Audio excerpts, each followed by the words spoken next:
Présidente, oui, je souhaitais simplement donner quelques explications sur le vote négatif que nous allons porter par rapport à cet ordre du jour. Donc quelques observations, et d'abord sur la méthode. Vous nous réunissez aujourd'hui en assemblée plénière sur 2 sites, Toulouse et Montpellier, et sur une demi-journée.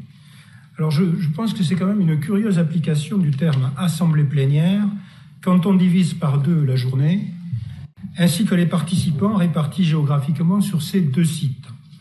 Et c'est d'autant plus regrettable que nous avions enfin, je dirais, la possibilité de nous réunir plénièrement compte tenu de l'allègement des contraintes sanitaires qui, je l'espère beaucoup, se poursuivront. Nous avons également un ordre du jour en seulement 13 points qui nous permettait d'avoir, je pense, un vrai débat. Alors pour la méthode que vous employez, vous évoquez l'application de la loi 3DS de février dernier qui vous permet de fonctionner ainsi, mais je souhaite rappeler que cette loi est le fruit, d'après les propres termes employés par le gouvernement, d'une méthode fondée sur la concertation, le dialogue, la proximité, c'est-à-dire écouter les élus et les acteurs locaux, accepter la diversité des aspirations, des choix politiques, des enjeux de nos territoires et de résoudre les difficultés concrètes de l'action publique locale.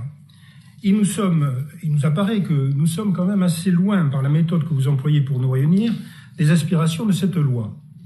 Et une fois encore, vous nous réunissez alors que 3 dossiers sont présentés selon la procédure d'urgence et sans que nous puissions de ce fait disposer des éléments de débat suffisamment de temps à l'avance. Avec seulement 4 plénières dans l'année, il m'apparaît quand même tout à fait possible de présenter l'ensemble des rapports dans des délais qui permettent le débat. Vous bénéficiez au Conseil régional d'une structure de personnel qui vous le permet aisément. 2 de ces rapports concernent l'Ukraine, dont la situation malheureusement s'éternise. Nous aurions apprécié d'ailleurs être mis à contribution sur ce sujet depuis longtemps.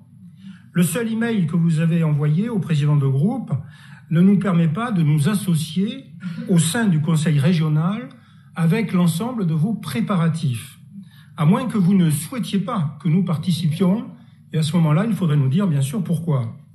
Heureusement que nombre d'élus locaux ont pris les devants, sans attendre l'État ou même le Conseil régional, et je ne reviendrai pas naturellement sur l'action d'un certain nombre d'élus locaux, comme effectivement le maire de Perpignan. Je reviens sur le sujet qui a été le seul à affréter des bus qui est allé directement chercher des Ukrainiens, donc là-bas. Enfin, Madame la Présidente, nous réunir de cette façon à seulement 16 jours du premier tour de l'élection présidentielle m'apparaît tout à fait inapproprié.